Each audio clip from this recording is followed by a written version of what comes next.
Hey everyone, welcome back to Trek on the Tube. I know Star Trek Discovery Season 3 has begun, and I know that you know that I know because I've already started releasing reviews for it. Regardless, I am experiencing Star Trek Lower Decks withdrawal, so I want to talk about it.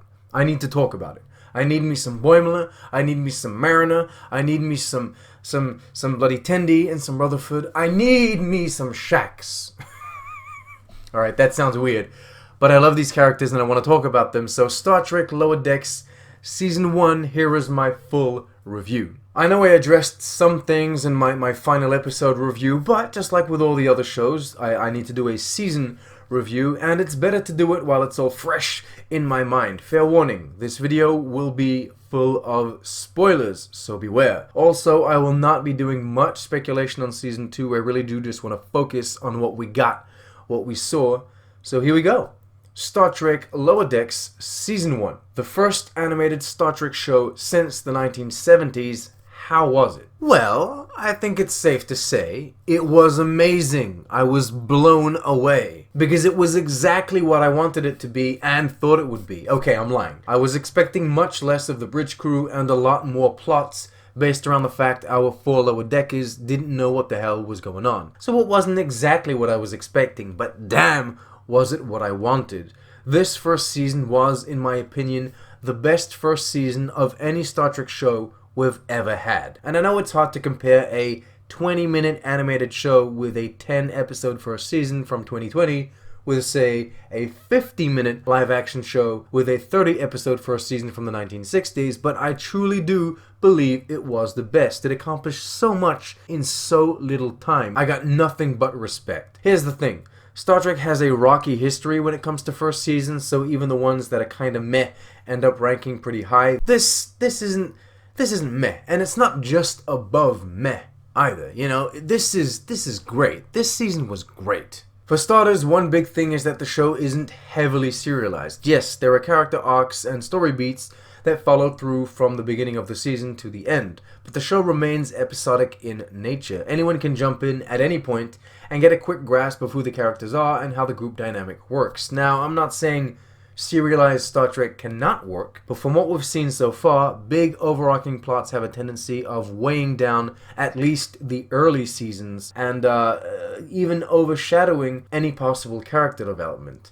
Lower Decks didn't suffer from that. Every episode had its own story, its own little vibe that made them all unique, and more importantly, memorable. Each one stood out in its own way, even if we each have our favorites. And of course, considering the biggest overarching plot was Mariner and Captain Freeman's friction and their struggle to overcome that, the season was really able to double down on character development. We, the audience, learned so much about who our protagonists are, and more importantly, spent time with them. Because yes, backstories are interesting, flashbacks are enlightening, but to truly get attached to a character, one needs to spend time with them in their life, in the present.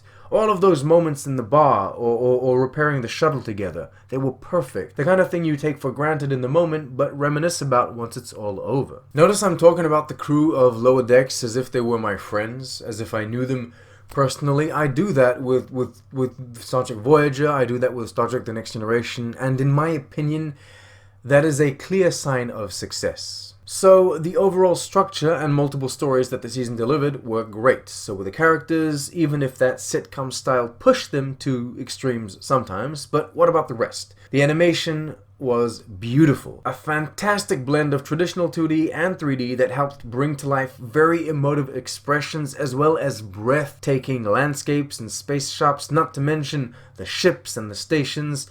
Some of those scenes were truly awe-inspiring. The lighting helped a lot on that, by the way. I've legitimately never seen an animated show lit like this before. The shine, the sparkle, the shadows, I'm loving it. I'm loving all of it just thinking about it. The art style is peculiar, I'll grant you that. I'm a big fan of it. It's not too far off the hinges like a Rick and Morty or close enough, which means the show was able to deliver a Star Trek aesthetic, all while keeping its youthful final space appearance. But I will concede that that does come down to personal taste, as does the comedy. Did you find it funny? I did only a very few times. You see, I found the show to be fun. And I usually only really laughed at the jokes or the elements of the season after the fact, when talking about it with my friends. But coming from me, that's not hate, nor is it criticism, it's just more a fact. That's how I am when watching sitcoms. Very few of them make me laugh or chuckle on a regular basis. I usually just sit there having fun, content with my existence during those 23 minutes. That being said, I did get a laugh out loud moment and a few chuckle moments, which puts this season on par with some of my favorite comedic shows. Moving forward, I would prefer it if the characters weren't so casual all the time, and although I do swear quite a lot in my life, I wouldn't mind having less swearing in Star Trek. But the show did take the time to contrast the relaxed behavior with the professional behavior of the officers when on duty, so it's not like it was a complete oversight on their part, it was rather a creative decision, and much like with the comedy, it all comes down to personal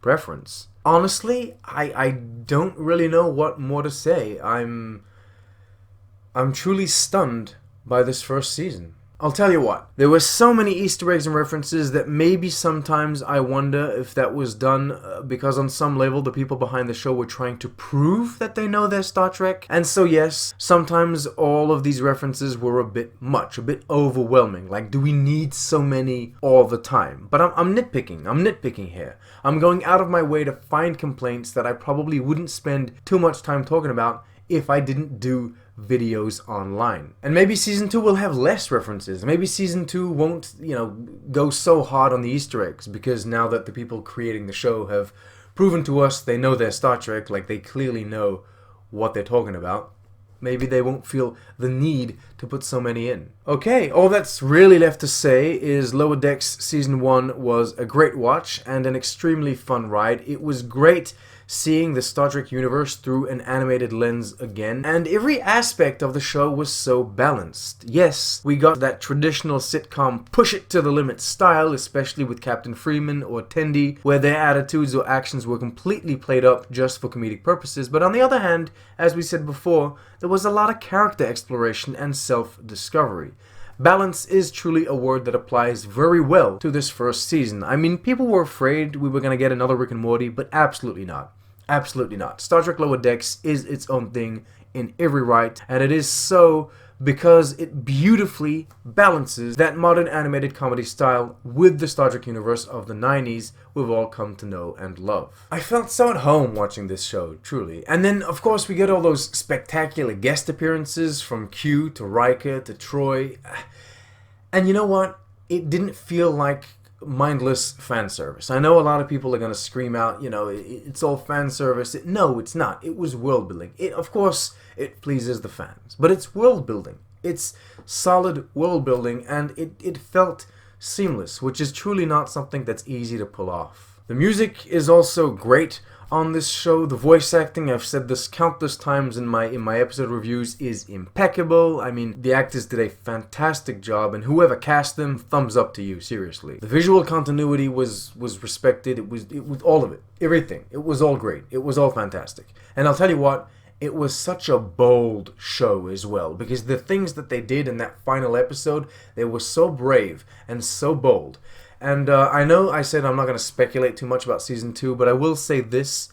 I do hope that the changes they made at the end of the season aren't undercut by decisions they make in Season 2. They did a big thing for Boimler. I don't want that to be undercut straight away. They did a big thing for Rutherford. I don't want them to cancel that straight away. And again, I'm not going to theorycraft, but it would be nice. It would be more meaningful if these things stayed permanent. Shax needs to be permanent. And that pretty much concludes my review. I do have one last thing I want to mention. The social commentary about the workplace. Because, no, I don't expect this iteration of Star Trek to do that much heavy social commentary like other iterations in the past have done. This is a sitcom. It is animated. Of course, that doesn't mean it's just a stupid show. It can still dive into topics that are interesting, and to be honest, even if it didn't do that heavily in each episode, I think that overall, yeah, we did get some commentary about hierarchy in the workplace, the respect of other people, and the rules in the workplace, and so yeah, I congratulate the show on that as well. Okay, that That concludes the review. As you've probably noticed, I am filled with positivity about the show and cannot wait for the second season. Thank you all so much for watching. Don't forget to like, subscribe, comment. Please do consider becoming a patron and help this channel out over on Patreon. This is your last chance to get that 2020 shirt, that Halloween 2020 exclusive shirt, because on the 1st of November it's gone. That's it. Live long and prosper.